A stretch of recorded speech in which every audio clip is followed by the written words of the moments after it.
This is an iHeart podcast. Guaranteed human.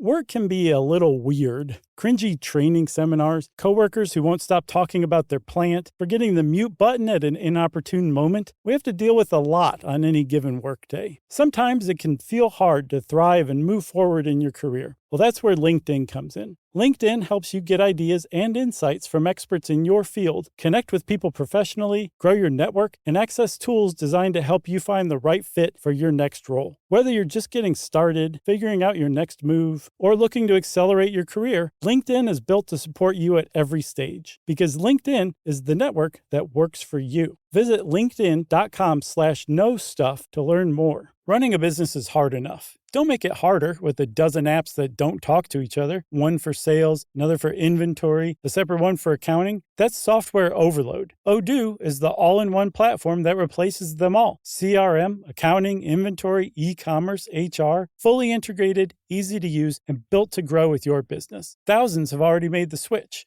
Why not you? Try Odoo for free at odoo.com. That's odoo.com. Welcome to Stuff You Should Know, a production of iHeartRadio.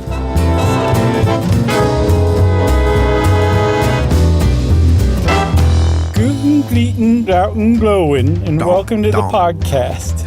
I'm Josh, there's Chuck, and it's just the two of us today, which is why we're feeling a little crazy. Oh, man. I just did a cowbell as donk donk. I think it's clonk. It came through. It came through. There's a bit of a donk to it. I owe a big apology to, what's his name? Rick Allen? Is that his name? The drummer? Def Leppard's drummer, yeah? Sounds like it. Sounds right. I mean, can you believe that a major rock band's drummer lost his arm and learned how to play without that arm? Well, not only that, like what an amazing story. It is amazing because they were like right about to hit their peak. They were like rocketing up. Mm-hmm. And again, you'd think that was just the end of it, but nope. Can't keep them down. What a story. I think when I was a kid and that happened, I was like, oh, wow, that's cool. But now that I'm an adult and I'm like, if I have a bad ankle sprain, I'm done. Right. It's just amazing to me that he lost an arm and like persevered. Just incredible. What's also cool, I think, is that this is in the 80s and somebody was sharp enough to develop software that could kind of like help him with the extra beat that he couldn't get to with just one arm. Like that was just amazing in and of itself as well. Well, I thought he used the other foot, right? Isn't that what he did? I believe there was software involved as well. Oh, I didn't know that. I thought he just learned how to incorporate that. Oh, no. Are you like, well, I'm not really impressed after all? I'll have to look into that more. This has nothing to do with what we're talking about except for the sort of German. That's not even German, is it? They're British. I know, but that Unten Gleben, I mean, that's not, those aren't even real words, are they? No, I don't think so. It seemed like a Swedish chef kind of thing.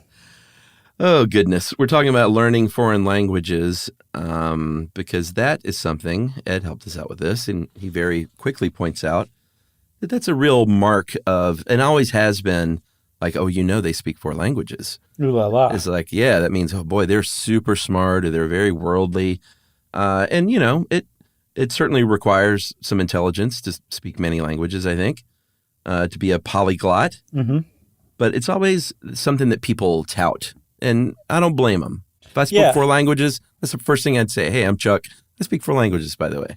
It almost rivals telling people that you went to Brown or Harvard. That's only two languages. Yeah. So do you speak anything other than English these days? Well, no. We've talked a little bit about our language background. I took high school German and then college German. Oh, that's right. And did a little traveling in Germany because I did my European tour, but I don't remember much of it. I don't ever practice it, but it was something that I would pick up, quicker than if I tried to learn Spanish, which is on my list to try and do. Yeah. I really want to. It's just like, do I have the time? And the answer is yes. Yeah, true. I just have to do it, Yeah. But I really would like to learn Spanish. Because Spanish is on my list.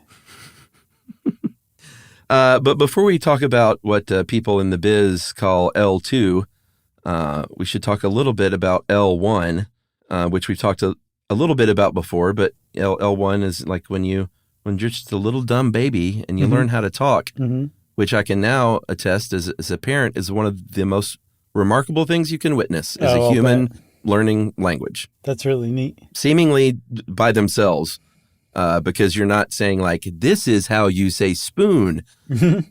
Kids learn language quickly and it seems like innately, and we'll talk about all that now. I remember learning to read, and it almost seemed to me like overnight, like it just started clicking in, I think, first grade. Oh, yeah? Which I've always wondered, isn't that kind of late? No. Okay, good. No, it's not at all. If you're reading in the first grade, you're doing fine. I got to impress everybody with what age I started reading at these days. No, in fact, if you're reading like pretty well at 6, that's pretty good. I wouldn't say pretty well, but all of a sudden it was like books went from just lines of scribble to sensical things that I could decode and interpret. And I was like, wow, that's neat. No, that's good. 6 is great. Okay, good. Thank you. Look at you. Thank God you're a parent, because I'd be totally lost if you weren't.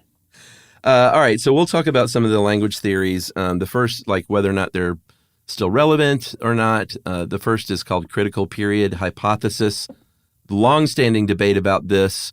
It was proposed by a neurologist named Wilder Penfield, along with Lamar Roberts in a 1959 book called Speech and Brain Mechanisms.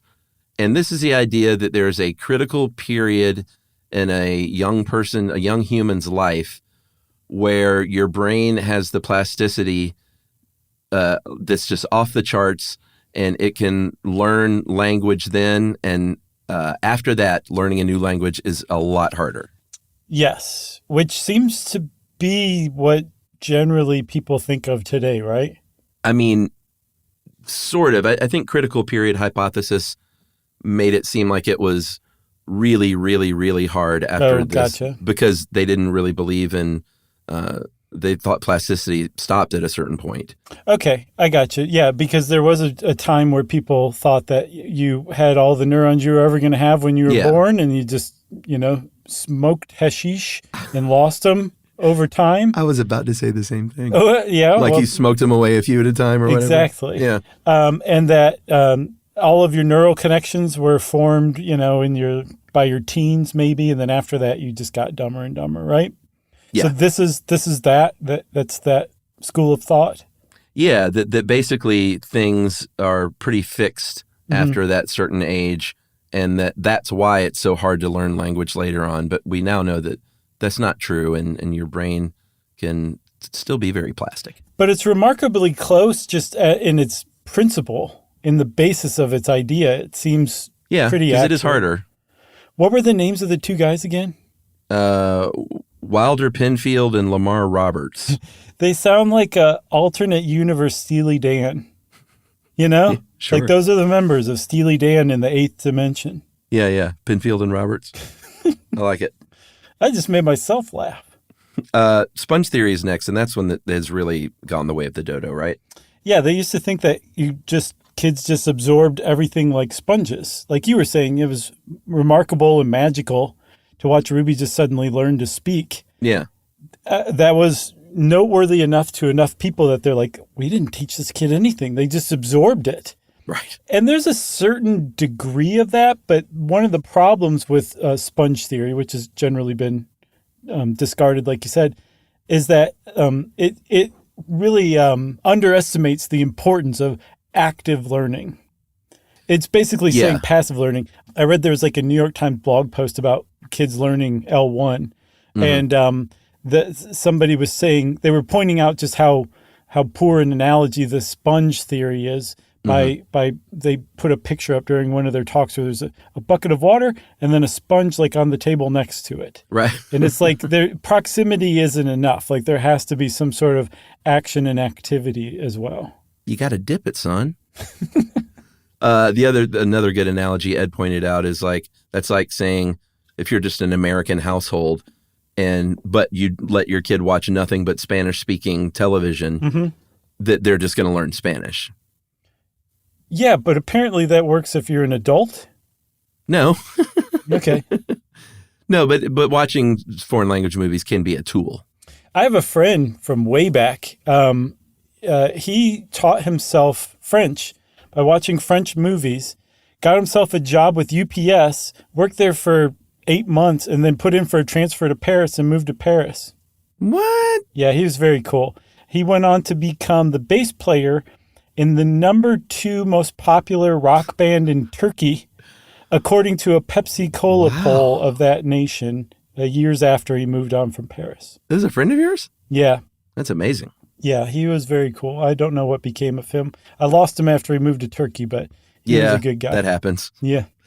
So behaviorism is the next one, and that is B.F. Skinner was a big proponent of this, and he wrote that language learning was akin to verbal behavior. So basically, you're a blank slate, and learning a language is like learning any other behavior. Mm-hmm. You learn it through reinforcement, through either being praised or being punished, and like really working at it.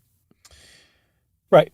And then if you, like you said, that reward and punishment is really, really important where, Yeah.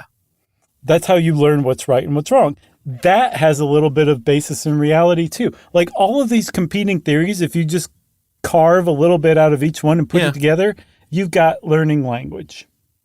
Yeah, I think that's with a lot of theories. Like people aren't usually 100% wrong. Sure. So the opposite of behaviorism, by the way, is called nativism. Mm-hmm. It says, no, we're not born as blank slates and we just learn by observing and through trial and error and reward and punishment. There's our brains are basically pre-wired to not only give rise, but then also interpret and use what's called a universal grammar, that humans have some sort of inborn ability to speak languages to one another. And this was a cornerstone of Noam Chomsky's career, if not the whole thing. Yeah, he talked about, and I know we talked about this in another episode, the language acquisition device, which is not a sort of a real body part, but it's like a hypothetical tool right? That Noam Chomsky? Why did I throw a T in there? I don't know. It's already a baggy name. Who names their kid Noam?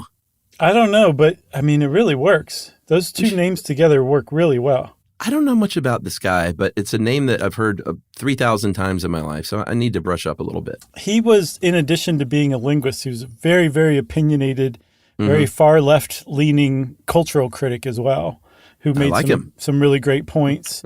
But he, anybody like that attracts scorn and ire. Sure. So there's a lot of critics of Noam Chomsky as well. But he was very interesting. He was a public intellectual is a way to put it, I guess. Yeah. All right. So about phonemes.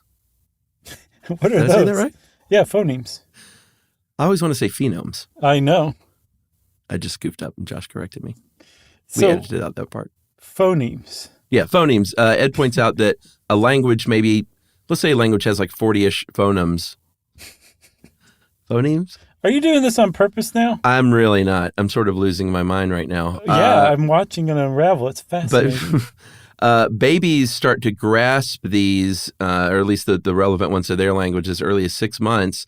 And baby talk, the little gobbledygook sounds that babies make are different than like an American baby's gobbledygook is different than a little baby in Africa's gobbledygook. That's amazing. That is so cool. So those are the kind of the big theories about language acquisition, L1 acquisition, right? Where you just learn your native language and you become fluent in it for whatever reason. Apparently, we don't have that quite figured out yet. Now we move into L2 acquisition. And one of the fundamental hallmarks of learning a second language in particular is that it seems to be way easier for kids than it is for adults. That is true. While I don't think that it's that like you said earlier, discovered that plasticity can occur in adults and it's not like an impossibility or really, really, really hard like they used to think. It is definitely easier for a kid. A kid can learn many languages. There really is not like a limit. There are outliers where kids, like these little phenoms. learn, 6, 7, 8 languages. Those are outliers for sure. But like your average just sort of bilingual kid raised in a bilingual household is very common these days. And it's not the case where like, well, but if you're teaching your child Spanish, when they're growing up as well as English, the time you're spent talking about Spanish is taking away from the English, so they're going to fall behind. And that is just proven to not be the case. Yeah. I would think, if anything, it would make you excel a little more in other stuff.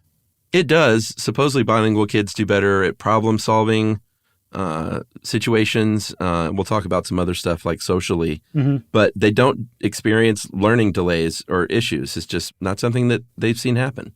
And the fact that there's outliers like you were talking about who learn multiple languages as children makes you kind of wonder, is there an upper limit to languages that a kid can learn? And the answer is yes.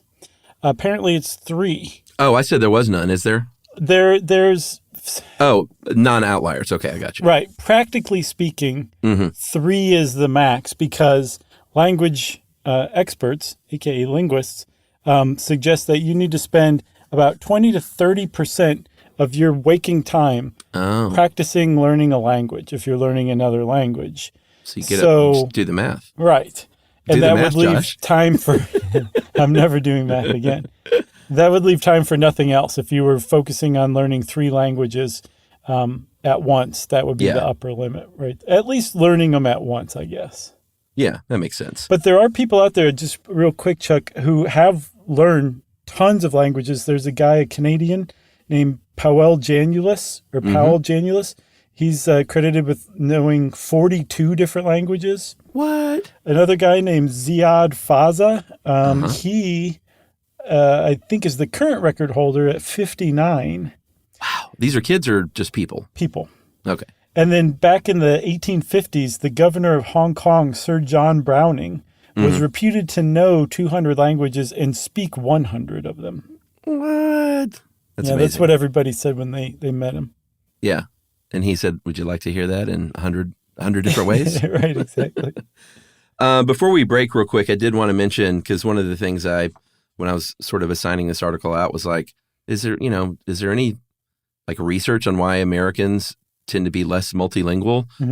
And there's really not research that I've seen, but it seems to be that there's just like, you don't think of it when you live in a big city and you have people that speak all kinds of languages in big cities, but lots and lots of America doesn't do that. Well, they're not exposed to it as much. That's what I mean. Naturally. It's like lots of towns and lots of cities in America, you don't get a lot of foreign languages. So if you don't have that exposure, then you're probably not going to be as interested. And then there are also, and I'm not going to like call anyone out, but like there are also a lot of people that still think like, well, no, gosh darn it. Like, this is what you speak here, and this is what you're going to learn here. Yeah. And I don't want you learning any Spanish or anything like that. People used to say that publicly. Yeah. I'll bet, though, it'd be easy to study if you went along the border with Mexico. You'd probably find way more bilingual people than, say, in Atlanta. Right. Or the border of Canada. You find more people who spoke Canadian and English. It'd be easy to study is what I'm trying to say. I don't know why anyone hasn't. You're right. Should we take a break? Sure. All right. Let's break and we'll go learn a language and we'll be right back.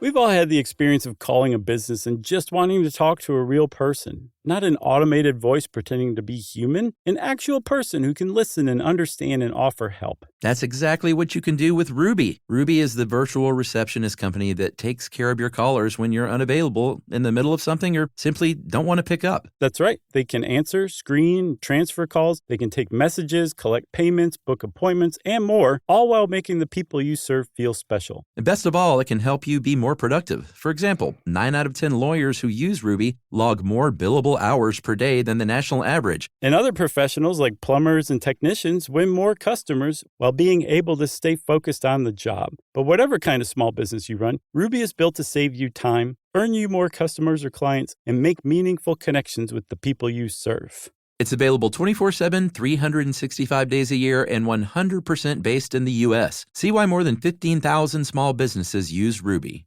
Visit Ruby.com, or better yet, call them at 844-900-RUBY.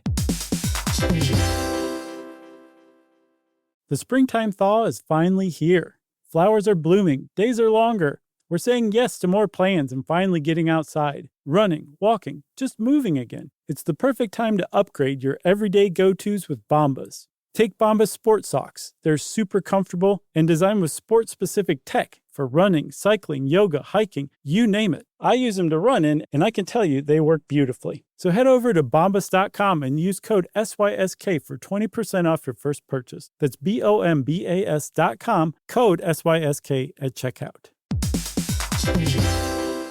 Hey everybody, here's a fact for you. In the United States, there is a break-in every 26 seconds, and that means that somewhere right now, an intruder is getting closer. And the problem with most security systems is that they only alert you after the break-in has started, and that's too late. Well, that's what makes SimpliSafe different. They use alerts. SimpliSafe's US-based live agents, they identify threats on your property and help deter them before they actually break in. So the intruder never gets into your house. The crime is stopped before it even starts. That's right. And another great thing about SimpliSafe is they have no long-term contracts. They give you peace of mind and great value with their monitoring deterrence plans because they just start at about $1 a day. Yeah, SimpliSafe sent us a setup years back, and I still use mine every day. Yeah, and apparently setup, you can do it by yourself in under 30 minutes. So it's a really good value and it doesn't take long. So if you want to experience the SimpliSafe peace of mind, you can take advantage of the SimpliSafe discount offered to Stuff You Should Know listeners. Right now, you can get 50% off your new system by visiting simplisafe.com/stuff. That's half off at simplisafe.com/stuff. There's no safe like SimpliSafe.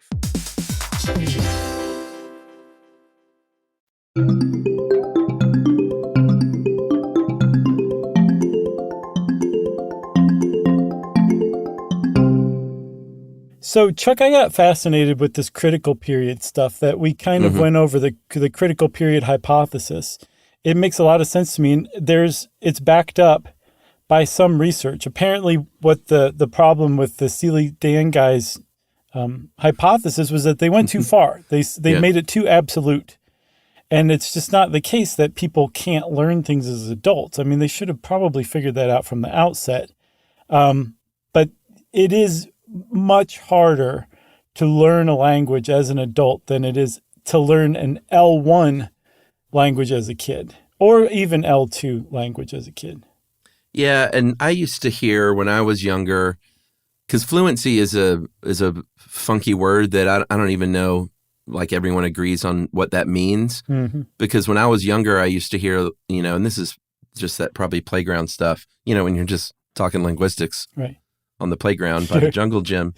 I used to hear two things. One is you can never be fluent in another language because you're always translating it in your mind. And to be truly fluent means that you are thinking in that language. Not true. Thinking in another language is a learned skill, as it turns out. Okay. You can teach yourself to do that. And then the other thing I heard was you can never be fluent, or maybe a sign of fluency is if you dream in a different language. And that isn't true either, because I looked that up today, and apparently even basic knowledge of another language, you can dream in that language. I think if, how dreams go, if you're thinking about that before you fall asleep, you might dream in a language. That's interesting. And it apparently has nothing to do with fluency. God, is there anything that you heard on the playground that you could trust? Yes, is that your father could be sued for all the money that he's got. Man. Very easily by a child, apparently. Sure. Oh, no, I think the kid's parent would usually sue. My dad's going to sue your dad. That's how it worked. Yeah, typically. I mean, even as a kid, you knew that you had very little standing in the court of law. That'd be a funny sketch for a sketch show, like a juvenile court. If my dad's going to sue your dad, and then they actually take it and adults try the case. If there were funny sketch shows on TV anymore, that would be great. Oh, but there are. Oh, yeah? Yeah. I Think You Should Leave with Tim Robinson. Oh, that's true. Very funny. With Party Hardison, too. Right. Have you seen her Instagram stuff? No. Is that an account I should follow? Yes, for sure. I don't know if I think that is her handle on Instagram, but she's a writer. She's also on his show, like as a character here or there, and she's hilarious. But yeah, she's great too. I think I might know who you're talking about. Do you So I'll have to remember? look it up. I think in the first episode of the first season, they're doing kind of like a Shark Tank thing. Mhm. And one of the sharks is like, I'm rich because I won the lottery. Now I drink wine all day long. I can't get enough wine.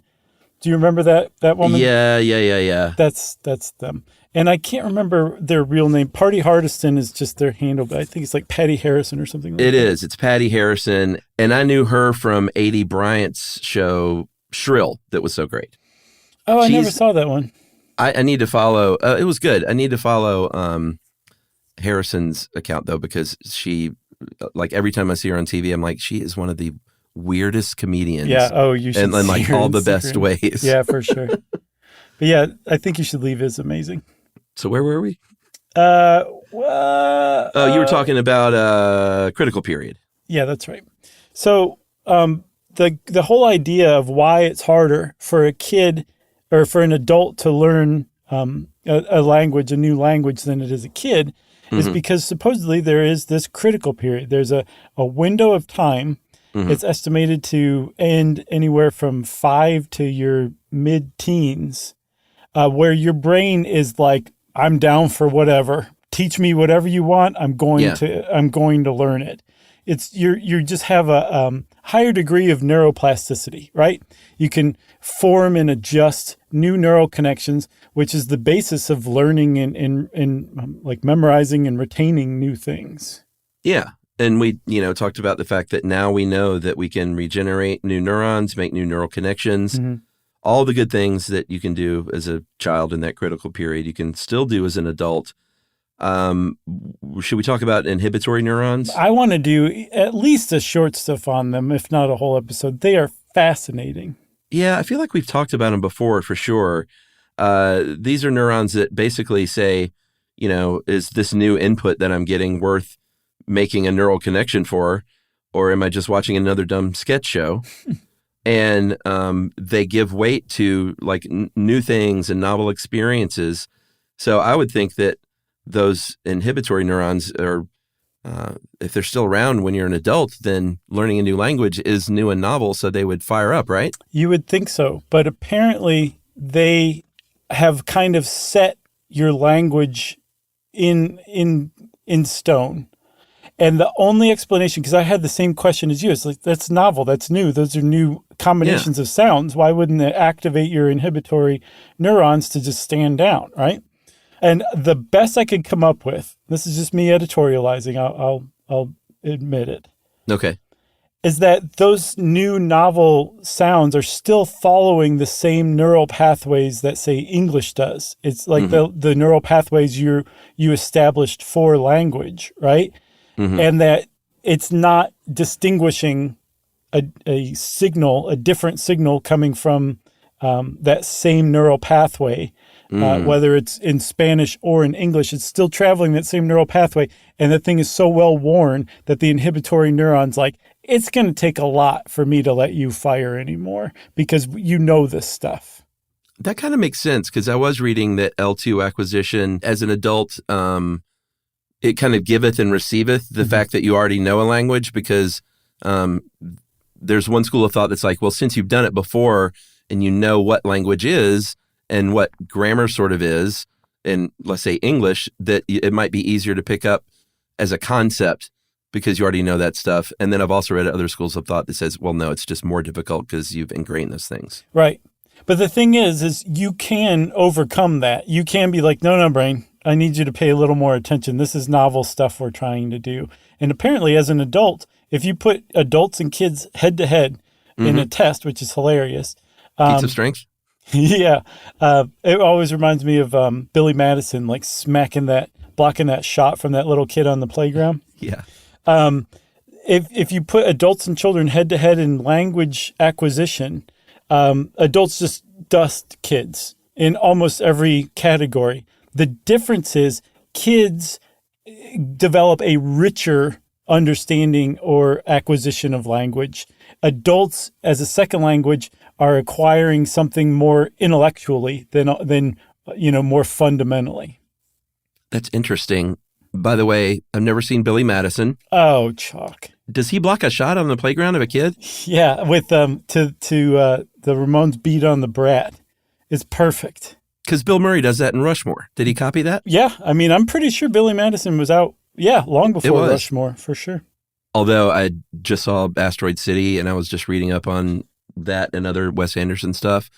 Rushmore came out 25 years ago, dude. Oh, my God. Please stop. Isn't that crazy? Stop saying things like that. I know. My God. So we should probably go over, though, and I know we talked about this a little bit, so we can kind of speed through it, but the language learning parts of the brain. Oh, wait, I had one more thing on inhibitory neurons. Oh, let's hear it. So there's a key trait in Alzheimer's disease, which is your hippocampus or hypothalamus, one of the big H regions, starts going like in overdrive, like really becomes super active. And they long thought that it was basically your brain trying to compensate for just the degradation of its functions. It's really trying to do whatever it can, and it does that as the hypothalamus or hippocampus. They think now that what's happened is your inhibitory neurons in your hippocampus or hypothalamus have worn away. And that's what your brain would be doing if it weren't for inhibitory neurons. They're the ones that set the pace and the rhythm for your brain waves from nanosecond to nanosecond. And somehow they're all coordinated with one another to give you your experience of consciousness, because you have tons of data coming at you all the time. They're the ones that decide what makes it into your conscious awareness and what doesn't. How? How do they do that? They're neurons. There's one called a basket neuron that wraps itself around other neurons so it can control it more directly. And it looks like a basket just wrapped around a neural cell. It's amazing stuff. Is that a comforting thing, or is it scary? That there's inhibitory neurons? No, that you can be enveloped in two ways, Oh, no, that's scary for sure. Okay. I don't like anything enveloping anything else. It's just creepy. Even a hug from your most beloved? Creepy. Okay. Everybody knows being touched is creepy. Yeah, that's true. So, like I said, we're going to go over sort of the parts of the brain that have to do with language acquisition that we've talked about before, but they are three areas: Broca's area, Wernicke's area, and the angular gyrus. Yeah. 2 out of the 3. Broca's area handles the creation of language. That's the stuff that is really active, when you're just a baby. Wernicke's handles comprehension, and then the angular gyrus is a bit of a hub that connects things together. Yeah, and we know that there's these distinct regions that do these distinct things because you can have damage to one region and the others will keep going. There's one called Wernicke's aphasia, which is where your Broca's area is perfectly fine. You're able to say things, you're able to generate speech, you're able to talk, but the comprehension area is damaged, so you're not making any sense. And I think it was the National Institutes of Health gave an example of what a sentence like that would sound like. Are you ready? Yeah, let's hear it. You know that Snoodle Pinkard, and that I want to get him round and take care of him like you want before. You want before? That's what like somebody would say if they have that type of aphasia, and you just be like, what? And they might not have any idea what they're trying to say either, because their comprehension region is damaged both ways. So you comprehend what you're saying, you also comprehend what other people are saying. And so in that sense, it's very disconnecting. Although Broca's area is disconnecting too, but apparently you can still get out enough, like in a word or two, that people generally know what you're saying. With Wernicke's aphasia, they can have no clue what you're saying at all. Yeah, and I think that was what can happen when you have a stroke sometimes. Right, that's how it usually comes about. Yeah, that because my granddad, when I was little, he had a stroke and he could understand what you were saying, and he would talk at you using, walking, and they weren't even words. Mm-hmm. They were. It was just stuff like that. But they were like enunciated and like individual. Oh, yeah. Like you could see that these are distinct things that he's saying. They're just nonsensical, right? Yeah. And it was very frustrating for him, which is, Oh, man, I'll I bet. can't imagine. Especially if he knew what he was trying to say and people that's the didn't whole deal. understand, you know? Yeah, I think that's the thing. It always reminds me of that newscaster outside of the Emmys or the Oscars or whatever who had she said later it was a migraine, but she's like a very, very Right. heavy beartation. And Beartation. I've never seen anybody say like, this is what she was trying to say. I have no idea. Yeah, like a translation. Yeah. I know. And at the time, I remember people were like shaming. People were like that she had a mini stroke and like, how dare you laugh? But I don't think that was the case, right? No. She had a migraine. She had heavy A beartation. very, very heavy beartation. I'm not sure that's going to survive the final edit. I'm not sure. We'll see. I saw that video not like sometime within the past year again somehow. Yeah. It holds up. You know what else holds up is Arthur the Weatherman saying pretty much everywhere it's going to be hot. And then I don't know if I know that one. Oh, you do too. We talked about Arthur the Weatherman. Did we? And then the news anchor goes, then I don't need a jacket. And then he just starts laughing like maniacally. He's I guess the one of the weather people in Haiti. And that was his forecast. Pretty much everywhere it's going to be hot. Okay, maybe I have seen that. You then. have. Now that was like 2007 or something. yeah, I think when you said Haiti, I kind of zeroed in on it. I pulled it up from my Haitian file. So as far as those language areas of the brain, though, one thing that's sort of interesting is 2 out of the 3 of those are on the left side of the brain, on the left hemisphere. And so for like an adult human, language generally is on the left, but when you're a kid, your brain is it's firing all over. So they've done fMRI scans that shows that both hemispheres are going wild when kids are learning their language, which is interesting. Yeah, it's pretty cool. What also strikes me as interesting is that kids learn in a general pattern that you can predict. People like basically make charts. Like I was saying, like is reading in first grade, okay? Oh, right. Like these milestone charts. The idea that you can be like, oh, your kid's going to be saying this at age, 18 months, or by 24 months they'll be putting 2 words together to make a sentence or something. Like I just think that's really neat, and I think it kind of underscores the idea that there is some sort of innate ability or desire to learn languages. Yeah, I mean, I think it's got to be evolutionary because it's a survival thing. Like you have to learn that language to know how to survive the world that you're born into. But then that supports behaviorism. You can be like, this is so important that you're born with a blank slate, no language acquisition skills or anything, but it's so important that you learn it just by observing and everything because you know that this is how you're going to survive. Or that it is innate and that you are born with a ability because it's, passed down to you through natural selection. Yeah? Or am I thinking of it wrong? I think the only way to settle this is for us to get in a Skinner box and debate between electric jolts. That sounds good. We'll take a break in a sec, but before we do, like you were talking about, that sort of process for kids, their vocabulary grows very quickly from the time they start learning up until about the age of 8. And their vocabulary still grows for sure. Like it never stops. I still learn new words all the time. But by the age of 8, supposedly by that time, if everything is on track, then a kid has basically mastered how to speak at least and understands basic grammar and basic concepts, sometimes even complex concepts. But I think the vocabulary is the outlier where like you will always be learning words. Yeah. I mean, you're just not exposed to as many. I think there's like 300 main words used in English more than, for like the vast majority of English is just a few hundred words, a couple hundred words. Yeah. I tell you, the true sort of check yourself moment as a parent is when your kid is constantly asking what a word means when they're like Ruby's age. She's about to turn 8. What's the definition of is? Well, yeah. It really, because it's hard to define a lot of words. So as you know, you're like, what does this mean? I'll be like, oh, Well, it means, well, I don't know what it means, like how to define it. So I'll either look it up or I'll do my best and then look it up. Yeah. You know what I'm saying? What's your score? How often are you like, oh, I was right? Oh, I mean, it's tough though, because some words are just hard to define in words. You know what I'm saying? Yeah, well, I know what you're saying. I'm even having trouble putting this into words. So let's take that break and we'll be right back.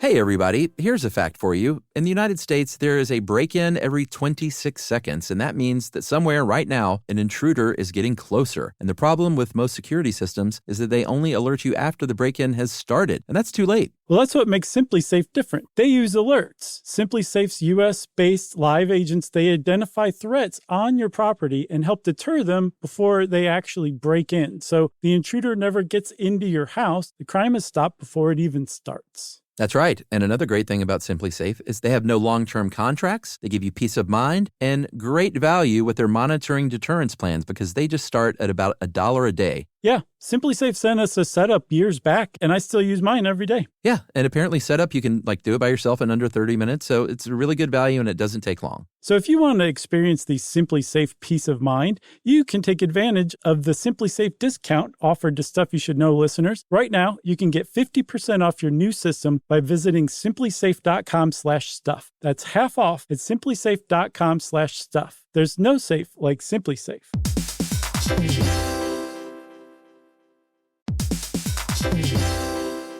Work can be a little weird. One minute you're in a meeting that could have been an email. The next you're trying to decode corporate jargon that somehow means nothing. And don't even get us started on the quick sync that turns into a 45-minute deep dive. Yeah, well, the truth is figuring out your career isn't always straightforward. Whether you're trying to grow, pivot, or just stay relevant, it can feel like you're navigating it all on your own. Well, that's where LinkedIn comes in. That's right. LinkedIn can help you grow your career, helping you confidently navigate your path with insights, ideas, and inspiration from your professional community. You can stay up to date with the latest trends in your field, connect with people who get it, and discover opportunities tailored to your goals, your experience, and what actually matters to you. Whether you're looking for something new or just trying to grow where you are, LinkedIn gives you the tools and connections to move forward with confidence. Because LinkedIn is the network that works for you. Visit linkedin.com/knowstuff to learn more.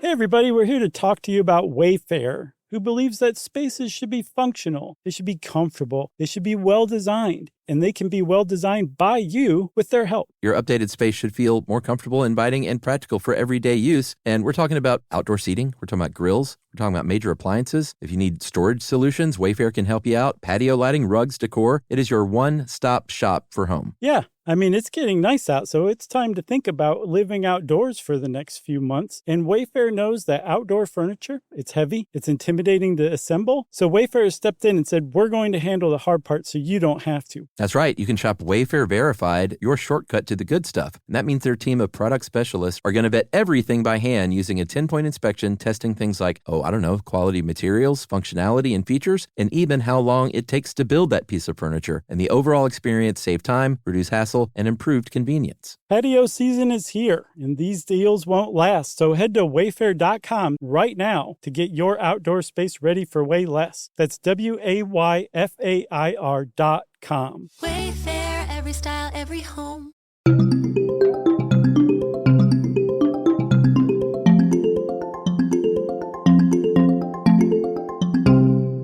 By the way, I think the reason I was struggling was I was trying to think of an example recently where she said, "What does this mean?" And I couldn't think of how to define it. Yeah, it was like it happens all the time, though. Chewing gum and tap dancing at the same time. It's hard to do. You were talking while trying to recall an incident at the same time. Yeah. Or it's just, some words are just conceptually hard to really just sort of say in a few words that a kid would understand, Sure. Like what? Irony. That's a great example. Here are some tips. Well, I guess we should talk a little bit about your expectation as an adult to learn L2. There was a paper in 2018 that basically said, up to about 17 or 18, you're going to have a much easier time. After that, it is much more difficult to obtain what they call native-like fluency. But like we've been saying the whole time, it's not like it's impossible. It's just something that you're going to have to work at harder than when you would have when you were 16 or 17 or 10. Yeah, because you're overcoming those inhibitory neurons. And apparently the way you do that is by making a concerted intellectual effort to study and learn this language. Yeah, there are lots of different ways. The immersion technique, as Ed points out, there's nothing magic about it. Immersion just means you're just exposed more and more, and you're repeating a foreign language more and more, and hearing a foreign language more and more. Right. So, like we said earlier, watching that foreign language TV show, that can be a nice little training tool. But one thing Ed points out, which I never really thought about, is the second part, which is input and output. Like just watching that movie and saying like, oh, I'm understanding this, like that's great. But you got to be able to say it. You got to be able to write it. So maybe watch that movie and then like write a little summation of the movie in that language. Yeah, pretty neat. You also need to know vocabulary. It's important. Got to do it. Yeah, I mean, if you can point to something, it's almost like having Broca's aphasia. You can point to something and generally kind of say the word, people get what you mean. And you can build from that and learn grammatical rules over time. But the vocabulary is the basis of speech, for sure.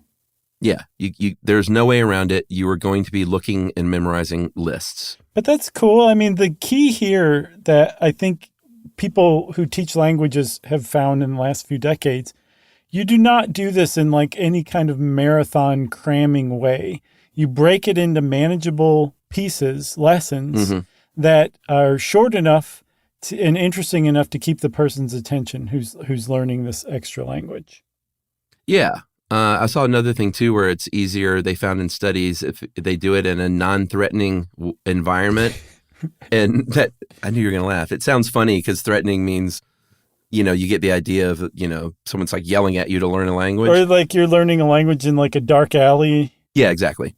But what that really just means is like they did the study of Malaysian kids learning English, and they found that they did better when it was done through like children's stories rather than like grammar lessons. I see. And like the grammar lessons would be like a threatening thing. And it's probably not a great use of the word. But like threatening meaning just sort of intimidating, I think maybe is the better word. No, for sure. But if you hadn't used that word, this would not be the classic episode that it is. That's right. Because I did see, to go to kind of tie in with that, is native speakers, like when they come across someone who is maybe like in their country and someone is trying to speak their language in a rudimentary way, then you will often go into what's called like foreigner speak or teacher talk. And it's akin to that baby talk where they will sort of dumb down and slow down their speech a little bit. And what they're really doing is making a non-threatening environment. Oh, okay. That makes sense. Yeah. Another thing you want to do that I found very difficult is mimicking the sounds that you're hearing. And apparently, even if you're not getting it quite right, you're still getting your mouth used to making the sounds, the phonemes of that language. And then they'll just get better and better, or you'll get better and better at it over time with practice. But it's not something you just jump into necessarily. You can learn by imitating, like a kid. Is this the same thing as like when my mom would speak a little like a British person when she would meet someone who was British? Oh, did she do that? Is she like Madonna? Yeah, she did that occasionally. Wow. Or a couple of times that I remember. We didn't know a lot of British people growing up, but I remember on vacation a couple of times meeting people, and my mom was like all of a sudden saying words that they were saying that she's never said before, and I was like, "What's going on?" She's like, "Fresher you drink, governor." Yeah, sort of. It's trying to fit in. But with the imitation, and trust me, my impressions are not great, but I've always been able to like mimic a sound pretty well since I was a kid.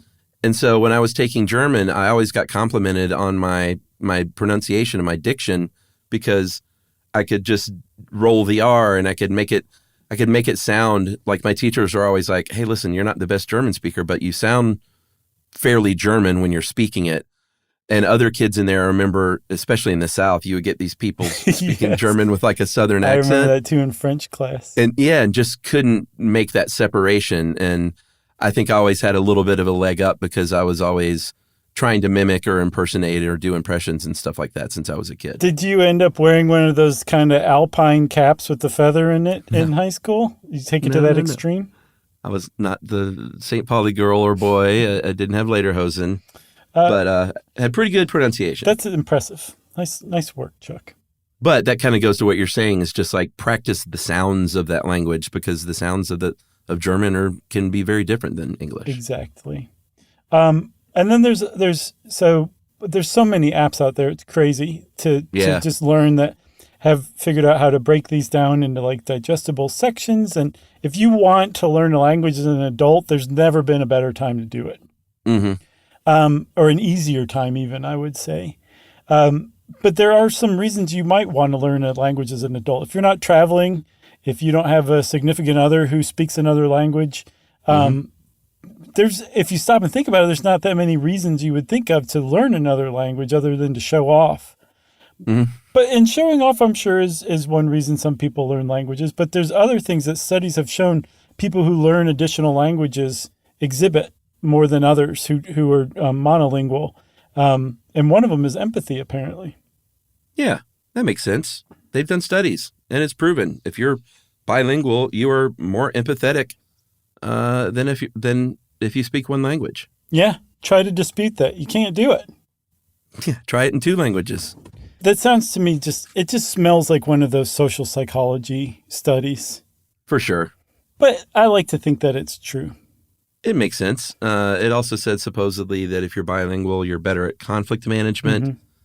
Mm-hmm. I said before, problem solving, and that kind of ties in with the next on the list here, cognitive abilities. Mm-hmm. There are a variety of things cognitively that you supposedly perform better on if you're bilingual. Yeah, like semantic conflict tests where they show you the word red, but it's colored in blue, and they ask you what color it is, and your brain's like, does not compute. If you're bilingual or multilingual, apparently you score better on tests like that. It's not entirely clear why, but that kind of goes to show that it supports that showing off idea. People just inherently know that you're smarter and superior to them if you know more languages than they do. Yeah. And like you were talking about earlier with Alzheimer's, it's a workout for your brain. So anytime you're doing something so sort of intimidating and drastic as learning a completely new language a little later in life, you are giving your brain a really solid workout. Yeah. Supposedly, all bilingual Alzheimer's patients had onset 5 years later on average than monolingual Alzheimer's patients. Man, that's reason enough. A lot of years. Yeah. Yeah. You got anything else about learning a language, Chuck? 9. Good pick, by the way. Nice work. Thanks. If you want to learn more about learning a language, go learn another language, and you can figure it out firsthand. And since I said that, of course, it's time for listener mail. I'm going to call this Josh owes Chuck an apology. Is that what that said? Oh boy, this sounds familiar. No. Again? Hey guys, this is from a trucker. We heard from a lot of truckers, which I knew we would, which is great. For sure. Hey guys, really enjoyed the trucker episode. I thought it was funny and ironic when you two had a disagreement of the pronunciation of stevedore. During listener mail, Chuck confessed to not questioning Josh when he used it earlier in the show, thinking it was better to not appear ignorant. Then Josh pontificated about how it's pronounced exactly like it's spelled, stevedore. But I got news for you guys. It's most assuredly stevedore. So Josh, please apologize to Chuck. Sorry, Chuck. No problem. Thanks for the fun, guys. Yours knowingly. That's a great sign off. Steve Dorr. Oh, man. I wish. Tom Hubert in Seattle, Washington. Tom Hubert's another name for a longshoreman. No, is it? Tom Hubert. No, I think it's Tomei Hubert. Yeah. Thanks, Tom. We appreciate you big time. And keep on trucking. Tom was a trucker, right? I don't know. I think it is in the industry somehow. Okay. Well, if you want to be like Tom and you're in some sort of industry that we've touched upon, you want to correct us, that's cool. We're always open to that. You can be like Tom and be very nice about it. We appreciate those the most, but either way, you can send us an email to stuffpodcast@iheartradio.com. Stuff You Should Know is a production of iHeartRadio. For more podcasts from iHeartRadio, visit the iHeartRadio app, Apple Podcasts, or wherever you listen to your favorite shows.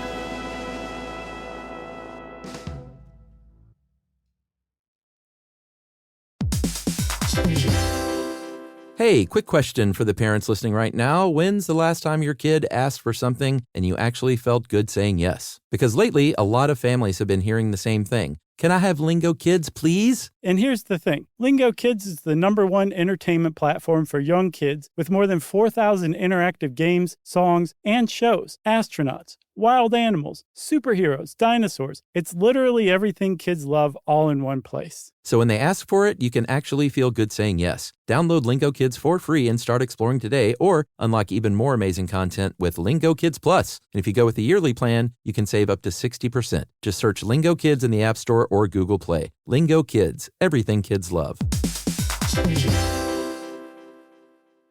You know, you could be adored by everyone and still completely ignored by your cat. Trust me, I know. But if you feed your cat Sheba, you can go from being ignored to truly adored in 12 days, guaranteed, or your money back. Sheba has a full menu of products, appetizers, entrees, treats, even a kitten's menu. It's so cute. So Sheba has a product for even the pickiest eater. Like Sheba Puree, it's made with bone broth. They are chef-inspired flavors. It's got a smooth and creamy texture that cats love and contains no corn, wheat, soy, or artificial flavors. It's food that your cat's gonna love. To learn more, check out Sheba.com. That's SHEBA.com. Stuff at Sea is a 5-night, adults-only sailing trip that brings the Stuff podcast universe to life on board. This voyage is a culture-soaked escape where pink sand paradise meets curious minds. Sailing round trip from New York City to Bermuda on October 2nd to 7th, 2026, this voyage drops you straight into the iHeart Podcast Stuff universe. On top of the adults-only experience you already love, you'll get live podcast episode recordings, behind-the-scenes sessions, themed activations, and more unmissable onboard moments. Learn more at virginvoyages.com/stuff.